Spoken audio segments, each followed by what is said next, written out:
Hi, good evening to everyone. Thank you very much for joining us. This is an important conversation, and it is an extension of a conversation that I started easily in April of 2023, where I discussed with Tom Haviland about his research on Embalmers Clots. I then had another discussion with him in January about more recent up to date research. And then what happened is that someone reached out to me anonymously to share what they saw was happening in the live people. I then did an interview with that just about a week ago. That's on Substack. I'm not sure if you'd be able to see it on any other media channel. And that has done exploded the interest in these query embalmers clots. The important thing, though, is that I'm interested in the science. If it is occurring, I want to understand why. What is the mechanism? Is it different from normal? Is there anything that we have to be concerned about? Is this something that needs a change in the way that we apply our medical practice? Do we need to use stronger anticoagulation for longer periods of time? Do we need to combine it with antiplatelets? There are all kinds of clinical questions that come out of this kind of observation.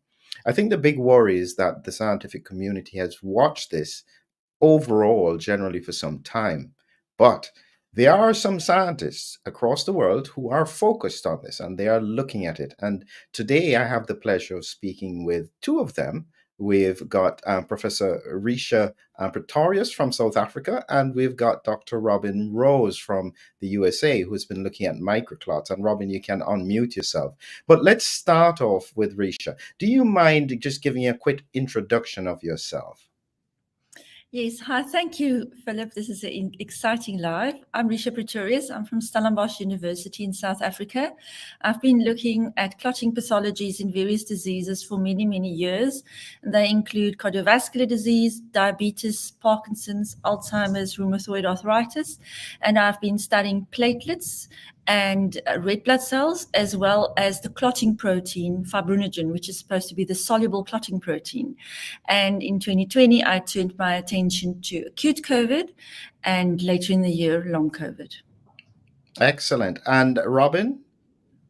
Hi, I'm so glad to be with everybody. Thanks for having me. I'm Dr. Robin Rose, and I'm double board certified in gastroenterology, internal medicine, but I've been practicing functional integrated medicine for the last 4 years, and I got involved with long COVID about 3 years ago. And I've been in various research groups, and I've been carrying out a lot of the bench research and the research that's being done in the clinical clinical arena. So I'm really happy to be here, and I've been, very focused on the microthrombi, microclotting as well. So I'm excited to have this conversation.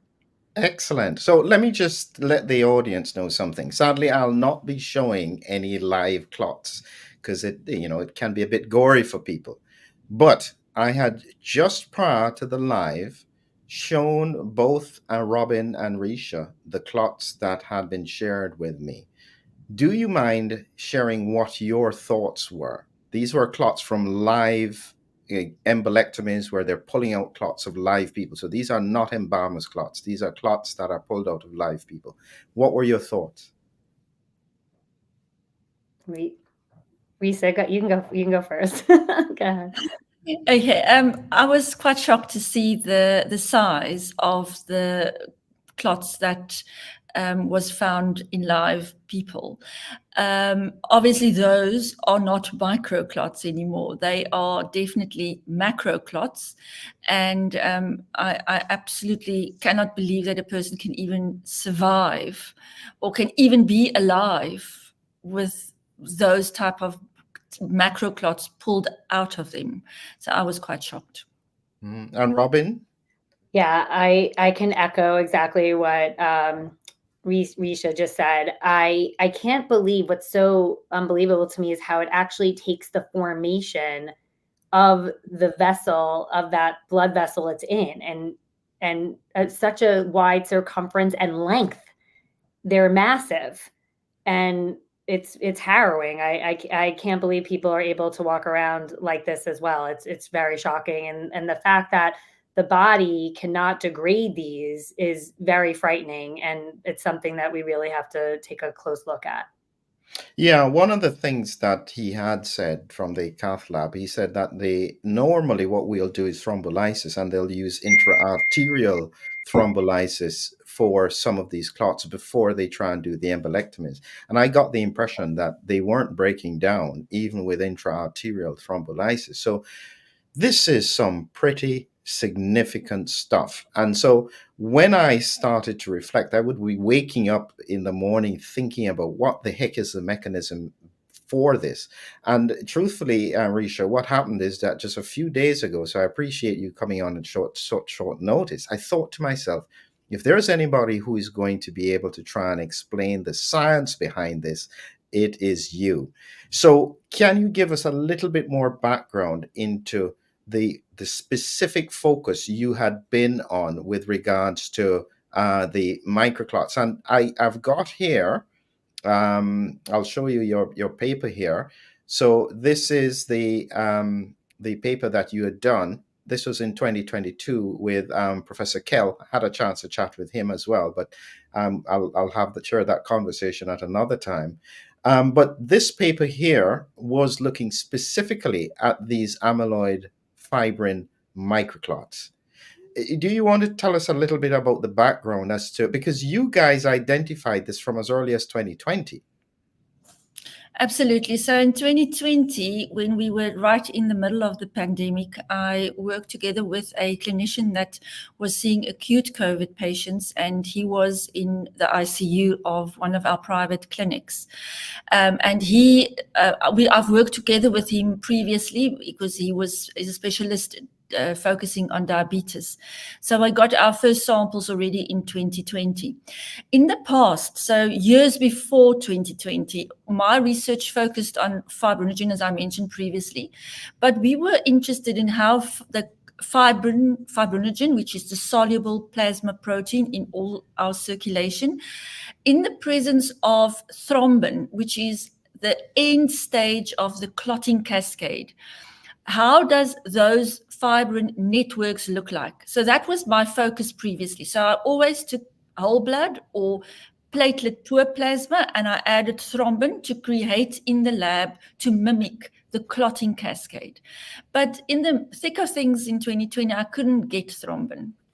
So I was just thinking, how can I just look at what's in these plasma from these patients, where my clinical collaborator mentioned that they suffered from severe clotting pathology.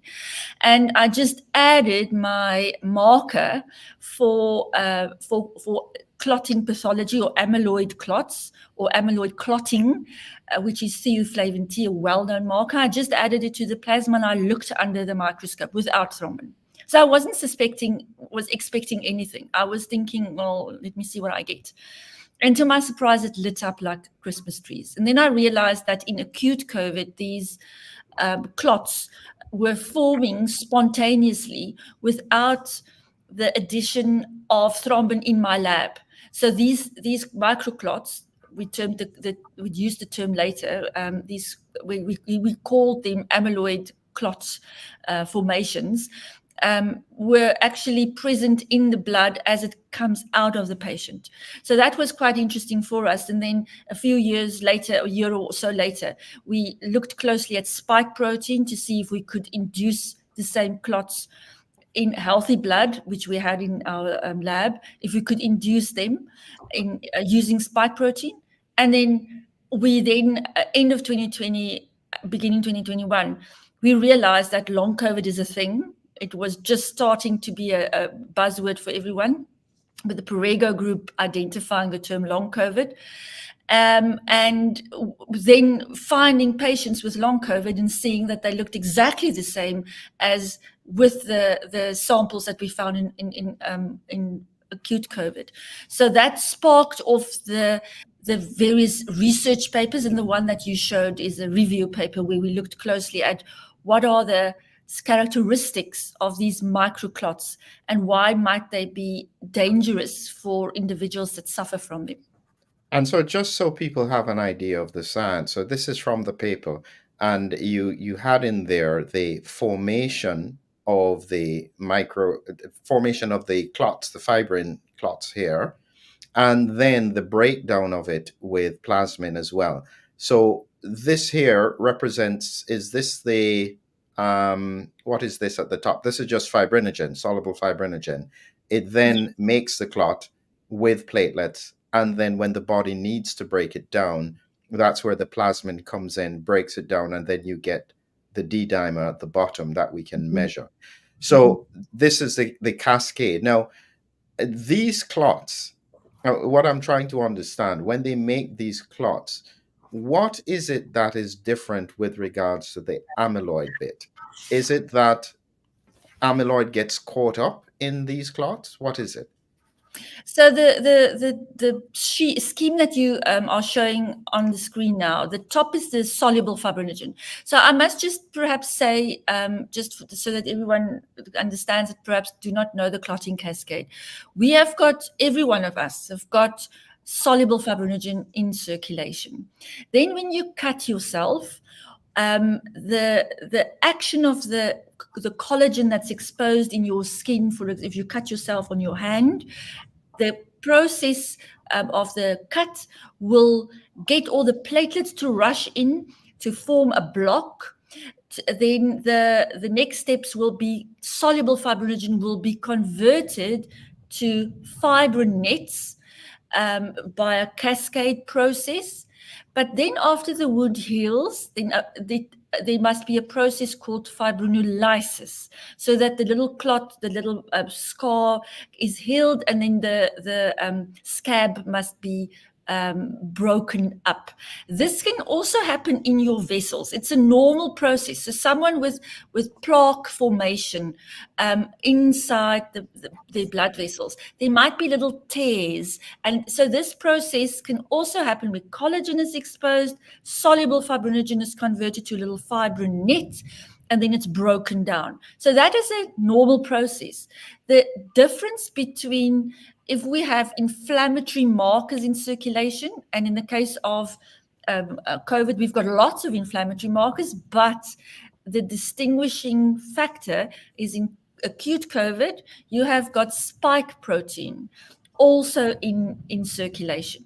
So if you've got your soluble fibrinogen marker and you've got spike protein and all the other inflammatory markers in circulation, they bind or can bind to the soluble fibrinogen protein in a direct protein-protein interaction. And that causes the soluble fibrin structure to untwist into, we say, beta sheets, which is an amyloid structure.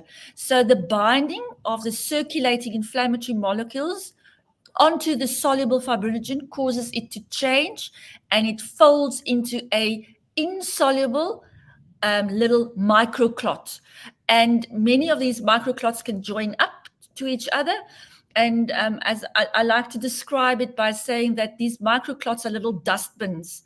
They roll over the endothelial layers inside of your vessels. They roll over these endothelial layers, and they just hold like a little dustbin of everything that comes along. It might be antibodies, might be pieces of endothelial cells, it might be inflammatory molecules in circulation.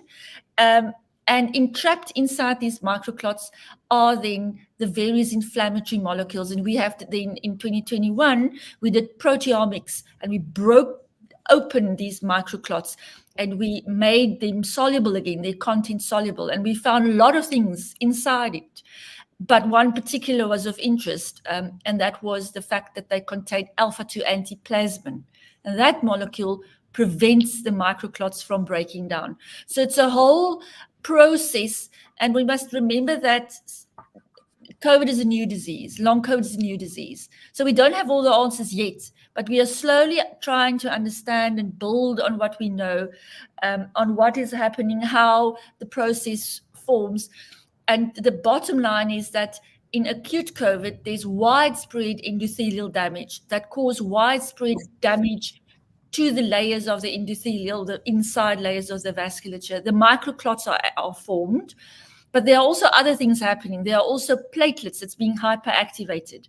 So I've been mentioning spike protein and the various inflammatory molecules in circulation.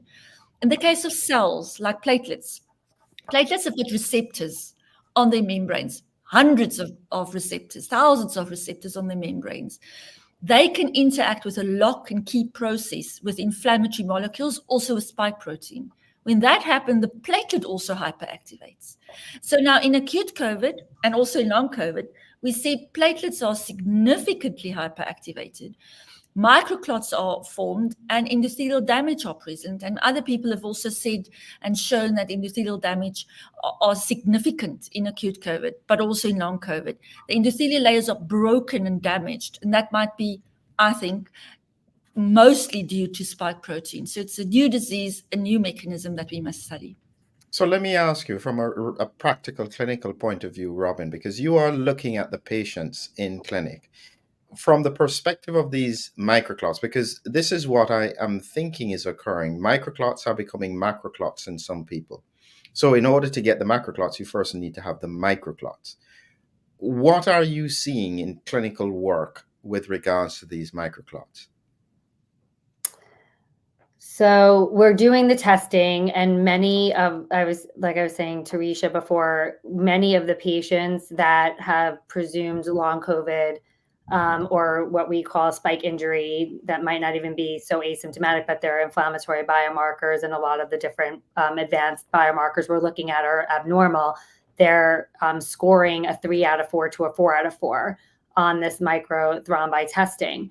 And so that gives us cause for concern. And then we're correlating that with certain biomarkers, like, extremely elevated TGF beta 1s. A lot of people have elevated D-dimer. Some people don't, which I would love to actually ask Resia about, because there has to be some part of the clot that is breaking down, right? That you're getting the D-dimer or seeing it sometimes in these people, like you're capturing it, right? It depends like when you're doing their blood work, right? Because one day maybe you're getting some and one day you're not.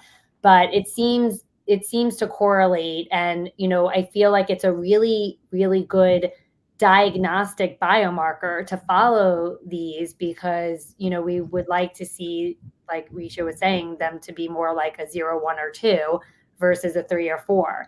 I guess the other thing too is it would be nice to be able to qualify the clots, right? Because if it's truly a clot, a microclot, like Professor Pretorius is referring to, then from the spike protein and from long COVID, then those are not going to break down, versus maybe other clots because maybe some things are being conflated, right, clinically. So it would be great to be able to figure out a way to be able to tell, like, what type of microclot is this maybe in the future as well, so we can really identify those patients and, make different buckets to help.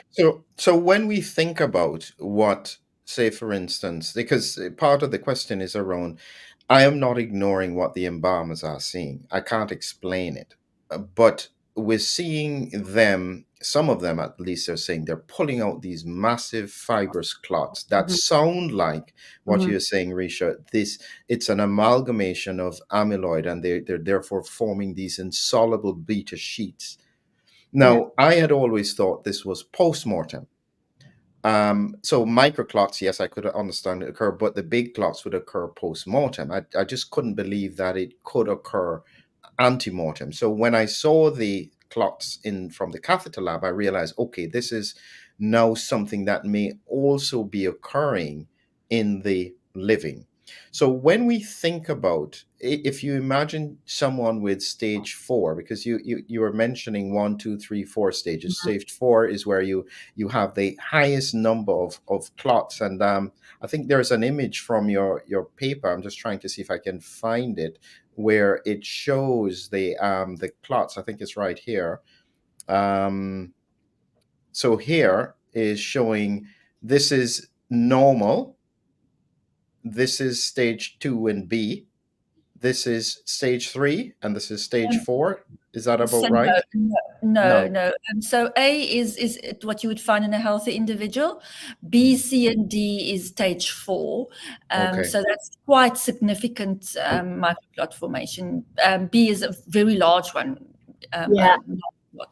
So this is now becoming a macroclot almost. It's still. And so can you? That, right? Yeah. So what I'm trying to understand is, because from a clinical point of view, if this was occurring and quite significant, we would pick this up on an angiogram. But angiograms are not really seeing these big clots floating around. If anything, it could look like plaque disease, where you can see what you think is an atheroma. Do you think that this kind of macroclot becoming attached to the endothelial lining of a cell could then be amyloid? We wouldn't be able to know, would we? So in our minds, all of those that you show there are still microclots. Hmm.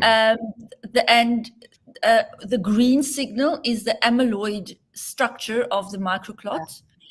And if you look at the B photo that you showed, if you look at that, it seems to be, if it's quite a fluffy, a pliable structure.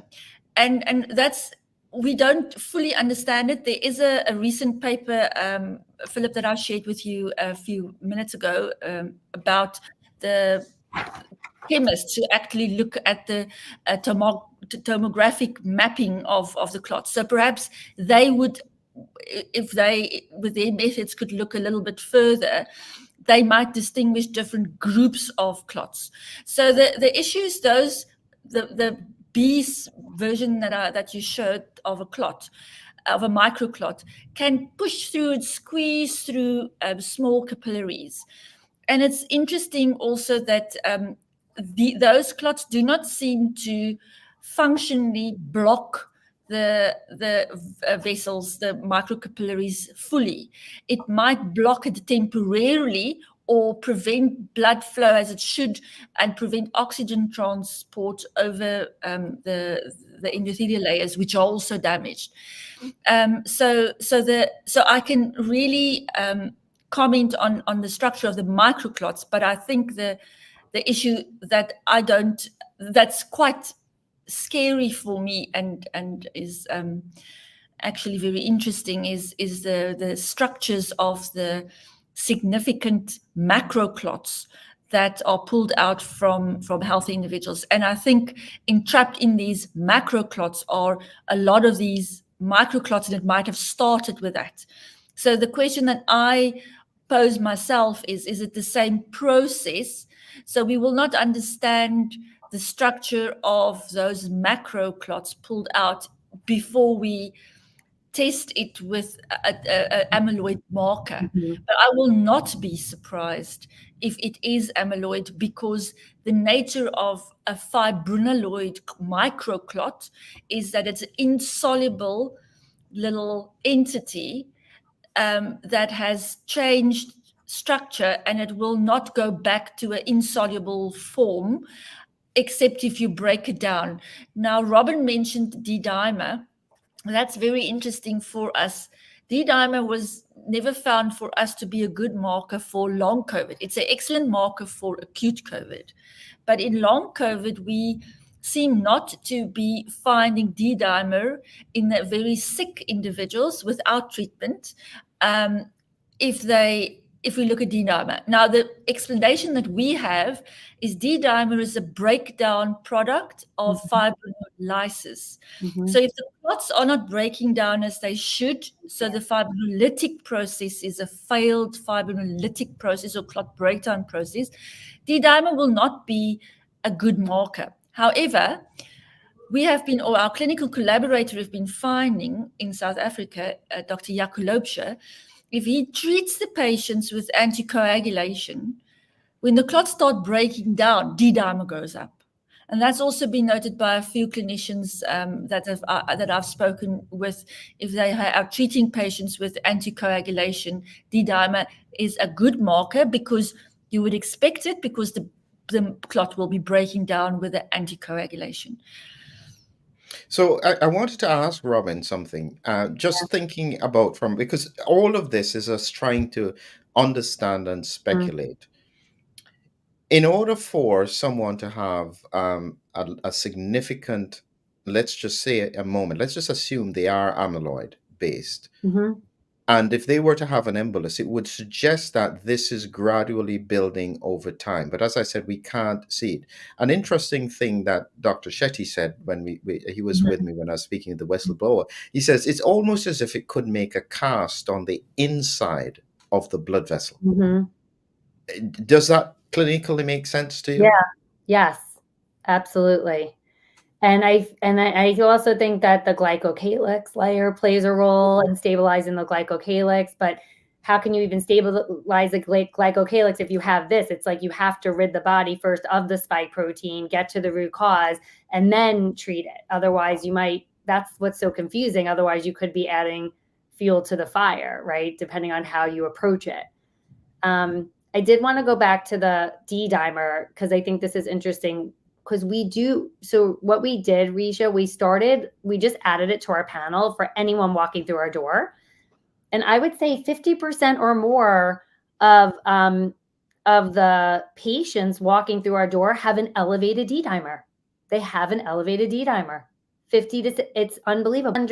And I would love to get your opinion if there's sort of like a mix, like at the beginning when the clot starts before it forms the beta out, like maybe that's when you're capturing them, right? Or if you're getting some sort of breakdown, if it's like a mixed clot almost, right? And then it's transitioning to this fully insoluble clot. I don't know how you feel about that, but maybe that's what we're seeing too, or possibly because we're seeing this all the time. And it is mind-boggling, right? Because prior to the pandemic, you shouldn't have an elevated D-dimer.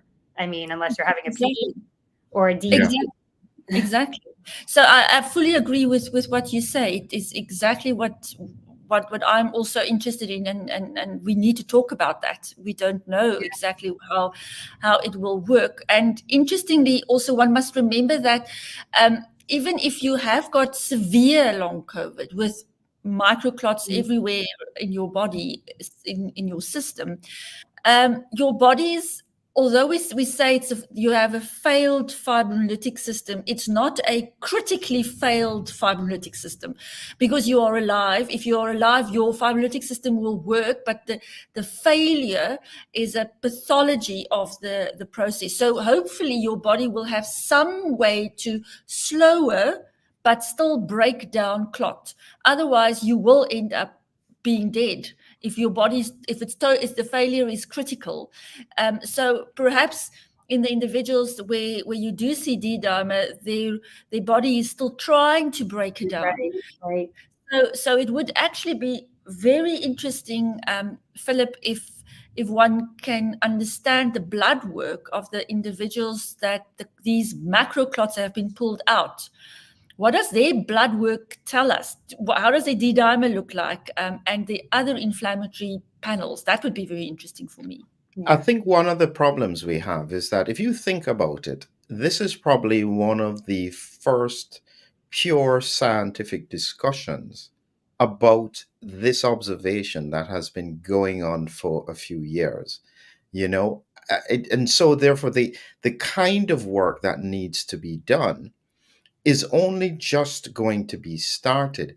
What I'm worried about is that it seems that the scientific community, other than a few people, because Resia, you were saying you guys have been working at this for some time, but there is a paralysis of the scientific community in terms of getting this, because I am sure that if we checked in different cath labs across the world, this is likely to be something everybody is seeing, but nobody is talking about. How do we fix that? Because this is what I'm saying, is that I just assumed this could not have been happening and pre-mortem, because I thought if it was happening, we would hear. Any thoughts on that? Yeah.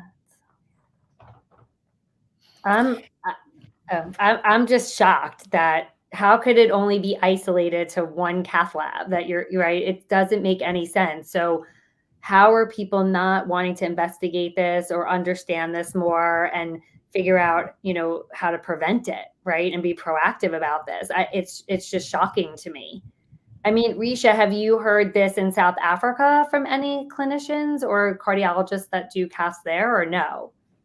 No, I haven't. I have not. This is the first. I obviously know about the post-mortem clots that have being pulled out, but definitely not in healthy individuals. It would be interesting to ask them, because obviously perhaps they've seen it, but they haven't reported it. So it would be interesting to Philip, if one could have a discussion with people that typically pull out these type of clots from. I guess one of the things is that, one, you would have to have a suspicion, because how would you differentiate it macroscopically from a plaque, which would also give a yellowish whitish appearance? And so I suspect that if people are doing vascular surgery, they're pulling out clots, they're not actually examining the clots. They're more concerned with actually stopping the bleeding. So once you pull out a clot, you just discard it, unless it needs to go for histology, which most clots wouldn't need to go for any kind of further investigation. And so it requires, I think, a degree of suspicion. So meaning that if you have no suspicion that this is occurring, you wouldn't even think to look at it, and you may easily overlook something that, yes, in retrospect, you go, actually, yes, I do think it has looked different, but I didn't make anything of it. I just didn't think about it, hadn't heard anybody. So this is part of the raising awareness, in that I'm pushing the question now to everybody who is doing these procedures. Take a look at these clots, because if this is a pattern where we're pulling out big clots that can't be easily, and what the whistleblower said is that literally it's like an elastic band. You just can't break it. It's physically, not hard, but it's very fibrous, a bit stretchy. And so therefore there is no way that fibrinolysis therefore would be able to break it down. But I have a question. Do these doctors, vascular surgeons, cardiologists, prior to the pandemic, prior to exposure to the S1 spike protein, did they see clots this massive and big? And is this that's what, right? Or is it just that it's only the quality of the clot that's changed, not actually what it looks like? I think it's not necessarily, I think it is a combination of both size and the characteristics, the physical characteristics seems to have changed. Yeah. And that's significant, because what it suggests is that these are happening, and we don't know that it's happening. And the question would be, clinically, what tests could we then use to try and identify who would be most at risk? Now, the only thing that Resia says that I don't quite agree with, which is that healthy individuals, clearly all the individuals are sick, meaning that there is something happening that has predisposed them to having some kind of either clot in the leg or clot in the lung and so on. And they may have some endothelial inflammation. One other thought I want to throw out here. We have to deal with the source of spike protein. I can completely agree that infection, spike protein can do it. The other thing that we're seeing is persistent infection in certain cohorts where they're not able to clear the virus. And so therefore ongoing circulation of the virus could therefore trigger this. But the elephant in the room, as I say, is around the fact of extraneous sources of spike protein from other activities. My view is any source of spike protein could therefore theoretically be a problem. And your work had shown, Resia, that just adding spike protein to the plasma drives these microclots. Isn't that right? Absolutely, yes, that's true. And we are just completing a study in South Africa where we looked at a combination of long COVID patients where they have long COVID due to acute infection, but also to a cohort of individuals who had vaccine injury. And now I must really say how difficult it is to say a person has had only vaccine injury, because we know many people had perhaps an infection, acute infection, but they were not symptomatic. So it's very, very difficult to decide who is a pure vaccine injury individual. So I must say that's very difficult, and probably we will never know. But what we have been seeing in the cohort that we have been looking at, who clearly said they had an event like pericarditis or a significant event after the vaccine, we do see microclots in those individuals too. So our study would probably be ready in a few months to confirm, and with stats and all the things that we need to do with that. But for sure, the spike protein, I think, Philip, you are right.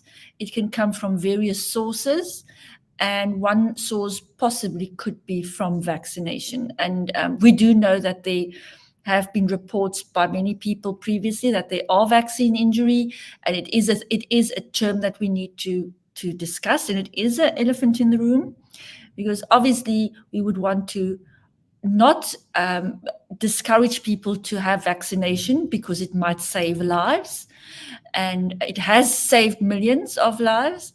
But what we don't know is who are more vulnerable to vaccination, and that we need to figure out before the individuals take a vaccine. And that I don't think we have figured out yet. But spike protein, I believe, is central, whether it's from the acute phase or vaccination. I think both might play a role. Yeah. I'll share a thought and then I'll ask your thought on it, Robin. Not a thought. Very early on in 2021, the Israelis noticed a pattern that I thought was very important, which is what we call hypermetabolic lymphadenopathy. So they found the patients that they were going to look for cancer in, if they had been vaccinated within 3 months of the PET scan, they couldn't tell if this was cancer related increased uptake or if it was from the vaccine. So they then did a study on it, and they found different stages or different grades of hypermetabolic lymphadenopathy. So the lymph nodes are taken up. What struck me was that over 25 days, we're talking about 3% of their cohort still had ongoing lymph node inflammation, which is not supposed to happen. I am thinking that could this be a source, therefore, for ongoing exosome transfer of spike proteins, which could then lead to a combination? I'm just, as I said, there's got to be a source of spikes somewhere in order for it to continue to make or trigger this kind of coagulation. Any thought on that? No, I agree with you. And there's lots of papers that show transfection of the spike, transfection of the spike protein, whether, from having the vaccine as well. I mean, that's been shown. And Carla Bronya, back in, I think it was August or September this past year, he published his results showing that over 50% of he had vaccinated patients, and he showed over 50% of them at 187 days still had circulating spike protein in the blood circulation. So, right. So what do we do with that? Like there's a source, right? And we know that spike protein, whether it's from the virus or the vaccine, is a magnet for every cell. Like every cell that it comes in contact with, it's a magnet and it will get taken up. And then how does that then translate into clinical disease or not? And so we really need to be looking at all of these things. And like, Resia said, I agree, like, the vaccine has been shown to help people and so on and so forth, but we need to identify those individuals who are at risk for this and that we're doing more harm than good, right? Like any intervention in medicine that we give, you always have the risk benefits and alternatives, right? And we need to explore those things and make sure that we're doing right, by certain people and not wrong, or vice versa. So this is a very important thing that we need to look at for sure. So this conversation, because I know we have to wrap up, Robin, time is running out. So we're going to just wrap up. But this is just an initial conversation, and I'm sure I'm going to be talking with Resia again. But this is a test run for us to think out as to what the mechanisms could be. But people watching may be asking, what can I do if I'm worried about this, or if somebody or relative has had clots, or if people are worried, just outside the box, any thoughts from both of you before we close? Resia, you want to go first on that? I think that is a very difficult question that you ask, because most importantly, we need to get diagnostics, not only microscopy, but also flow cytometry. We've developed an imaging flow cytometry method. We are working closely with pathology labs all over the world to get the diagnostic in regular pathology labs. That's the first thing. If we don't have diagnostics, we can do very little, because you can't really tell people now to go on any medication if we're not testing, because people can start bleeding. So the number one thing for me, and we're working really very hard to get more people interested, to get more pathologists interested to run these type of tests. So diagnostics are crucial. Without that, treatment cannot be initiated, because what are you treating if you don't know? So Robin and what she's been doing, that's absolutely fantastic, because we need open-minded clinicians that take responsibility for patients, and not only, you need to think out of the box. It's a new disease, and we need people like Robin. If they aren't clinicians like Robin, I don't know how people are going to survive. So it's just a big thank you, Robin. You are really, it's wonderful what you do. Thank you. Ditto. What you're doing is unbelievable too. I would say, I just wanted to go back to the microclotting for 1 second too.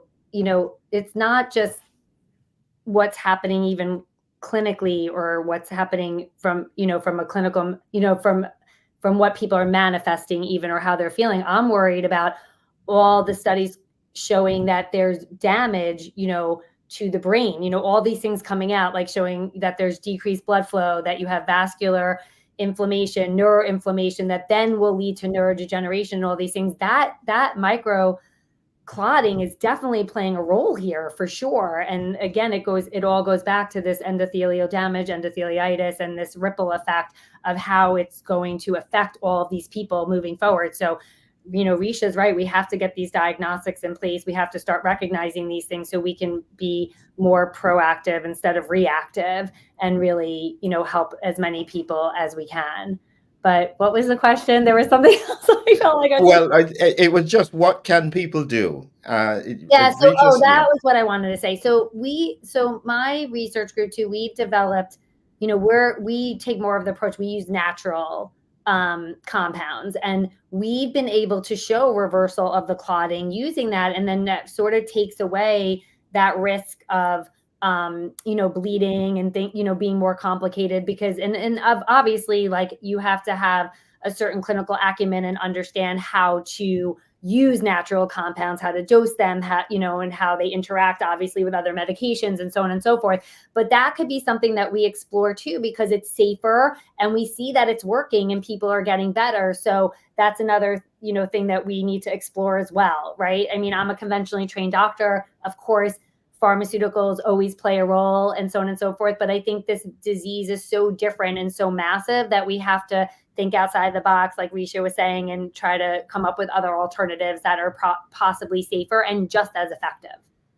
Wonderful.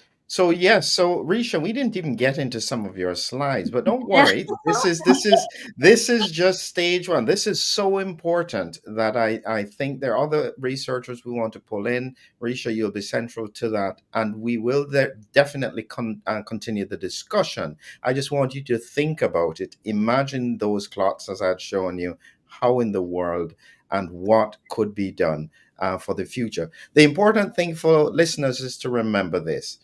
We are searching for answers. There are scientists across the world who are trying to find answers. And so Resia's work in South Africa, if there are scientists who are listening or people who should be supporting them financially, absolutely, because we need this kind of scientific input to come in. At least her work has started so that we have a framework for what to look for. And I think Professor Kell said this last night. It is so simple to check.